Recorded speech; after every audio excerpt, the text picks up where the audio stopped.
ചുരുൾമലയിലെ ഖബർസ്ഥാനിലാണ് ഞങ്ങളുള്ളത്. ഇവിടെ ശരിക്ക് ഏതൊരു മനുഷ്യനും ഒരു സമയം കിട്ടുമ്പോൾ ഒന്നും ഇവിടെ വരണം. അതെ, സജിമോനും റഹ്മത്തും ലത്തീഫും സുഖദേവനും ഒക്കെ ഒരുമിച്ച് കിടക്കുന്ന ഖബർസ്ഥാനം. നമ്മളെ മുഹമ്മദ് അലി പാണക്കാടൻ എൻ്റെ കുട്ടീൻ്റെ കുടുംബം കൂടിയാണ്. 6 ആൾക്കാരാണ് ഒരുമിച്ച് കിടക്കുന്നത്. ഒരു എല്ലാ സ്വത്തും ഒന്നും കൊണ്ടുപോയില്ല. ഒരു രാത്രി കൊണ്ട് എല്ലാം ഇല്ലാതായി. പരസ്പരം നല്ല സ്വർഗത്തിൽ ഉന്നത പദവി ഇവർക്ക് എല്ലാവർക്കും കൊടുക്കട്ടെ. ഇവിടെ വന്ന എല്ലാവരും ഇതൊന്ന് കാണണം. കാണാൻ പറ്റുന്നവർ വന്ന് കാണണം. കാരണം ഒരടി ഭൂമിക്ക് വേണ്ടിയിട്ട് വഴി വിട്ടുകൊടുക്കാണ്ടും വെള്ളം കൊടുക്കാണ്ടും ഒക്കെ ഓരോ പ്രശ്നങ്ങളായിട്ട് നടക്കുന്ന ആളുകൾ കാണുന്നത് ശരിക്ക്. കാരണം ജീവിച്ചിരിക്കുമ്പോൾ എന്തെങ്കിലും മനുഷ്യർക്ക് വേണ്ടി ചെയ്തു കൊടുക്കുക.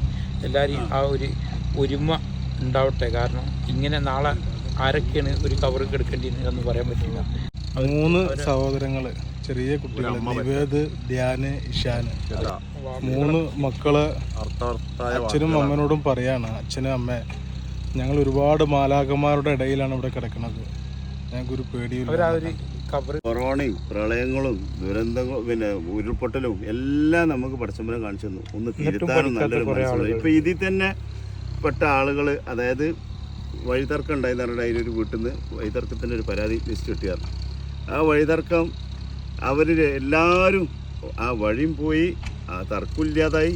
അവരൊക്കെ ഒന്നും കൊണ്ടുപോകാതെ പോയി. ആ വഴി ഏതാണെന്ന് പോലും തിരിച്ചറിയില്ലാത്ത കാലമായി. അതായത് ഈ മേപ്പെട്ട് ഇതുകൊണ്ട് വലിച്ചിട്ട് കീപ്പെട്ടിട്ട് കിട്ടിയില്ലെങ്കിൽ അവിടെ തീർന്ന് നമ്മളെ പവറിൻ്റെയും പത്രാസിൻ്റെയും അഹങ്കാരത്തിൻ്റെയും പണത്തിൻ്റെയും ഒക്കെ മുമ്പ് അല്ലേ?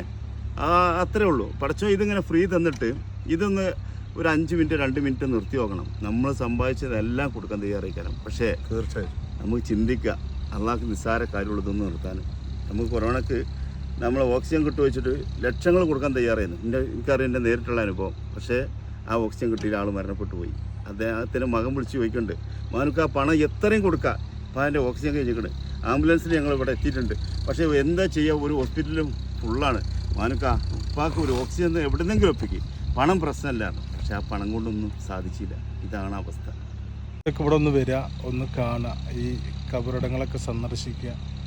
നമ്മളെപ്പോലെ ഉള്ള ആളുകളാണ് ഒരു രാത്രി കൊണ്ട് എല്ലാം അവസാനിപ്പിച്ച് ഇവിടെ കിടക്കുന്നത്.